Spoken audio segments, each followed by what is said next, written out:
Hey Shipley and community members, I hope you're staying well and healthy. Today I have one video for you guys. This is Hearts in Motion number 3. So this is modeled after my Hearts in Motion class. It's very low impact. Most of the exercises are done seated. There are 2 segments. You're going to do 2 circuits of each segment. We also start with a warm-up. Typically these exercises are seated, but I did throw some standing ones in here today and I gave modifications if you need them. And then as far as equipment, you can use water bottles, you can use weights. I did use resistance bands. If you don't have resistance bands, I gave modifications. You will also need a chair and you will need an immovable object that you can press against. So I hope you guys enjoy this. We'll start with a warm-up. Alright, everyone get ready to get warmed up. Our first warm-up exercise is modified high knees. So in your seat, you're going to place your hands above your knees and you're going to really try to get those knees nice and high up to touch your hands. You're going to repeat this for 30 seconds. Our second warm-up exercise is marching arm circles. So in your chair, you're going to march those knees, and as you're doing that, you're going to roll the shoulders back and let the arms make circular motions. You're going to repeat this for 30 seconds.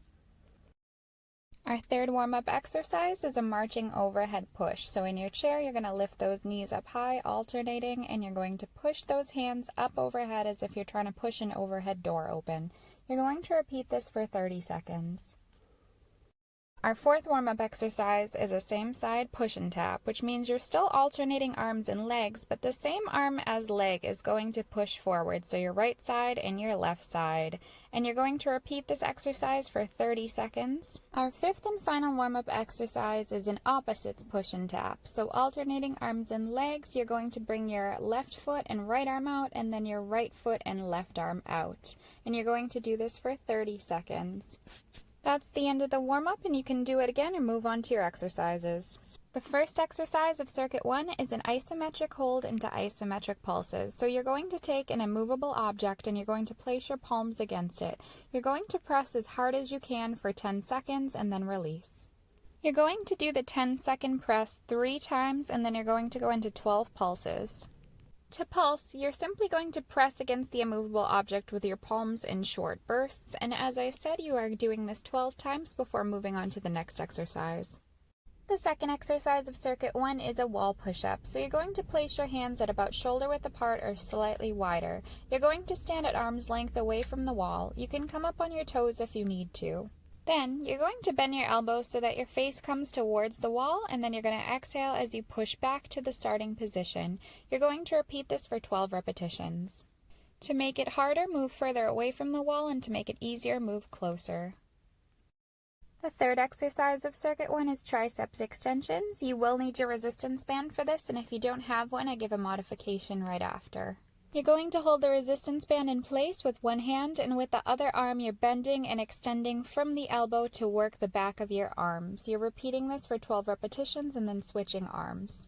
If you don't have a resistance band, here's your modification. This is triceps kickbacks. Going to hinge forward from the hips, keeping the back straight, and you're going to take your weights or your water bottles next to the chest with the elbows bent. You're going to exhale and extend the arm up and back, and then inhale and bend the elbow to return to starting position.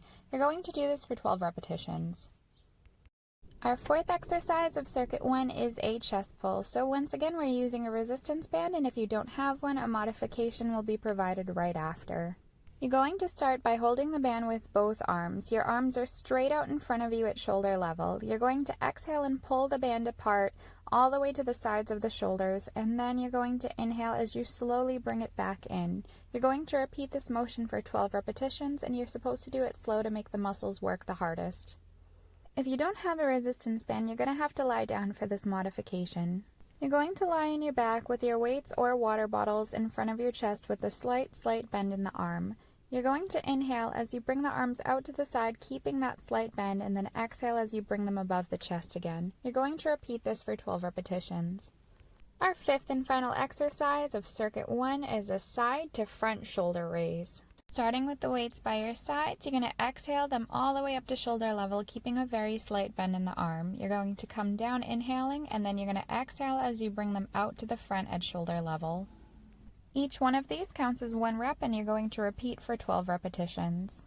If you find that going out to the side hurts for whatever reason, you can just go to the front. And that was Circuit 1. Great job, guys. Repeat it one more time before moving on to Circuit 2. Alright everybody, we're moving on to circuit 2, and our first exercise is a standing knee raise. Now if you need to modify, you can stay seated for this exercise and still raise the knee. Hold on to a wall or a chair for support and raise the knee up to hip level and then slowly bring it down. Repeat this exercise for 12 to 15 repetitions before moving on to the other leg. Our second exercise of circuit 2 is a side to an inward leg raise. Hold on to a wall or a chair for support and stand with the feet together to start. Then bring one leg out to the side, keeping the upper body nice and still, bring it back in, and then bring it inwards, crossing over the other leg. Repeat this motion for 12 repetitions before moving on to the other leg. Our third exercise of circuit 2 is a glute kickback. Stand behind a wall or a chair with the toes pointed forward. Keeping your upper body as still as you can, you're going to kick one leg straight back, flexing your glute. You're going to repeat this exercise for 12 repetitions before moving on to the other side. Our fourth exercise of circuit 2 is calf raises. So you're going to stand with the feet hip width apart, and then you're going to exhale as you lift the heels up off the ground, squeeze your calf muscles, and then come down. Try to hold for 1 or 2 seconds at the top of the movement. You're going to repeat this for 15 repetitions, and then you'll move on to the next exercise. The fifth and final exercise of circuit 2 is toe raises. So once again, you're standing with the feet hip width apart and the core is tight. You are lifting your toes off the ground, squeezing those muscles, and then bringing them back down. You're repeating this for 15 repetitions, and then you're done. So you want to do this circuit one more time, and then you can be done with the workout.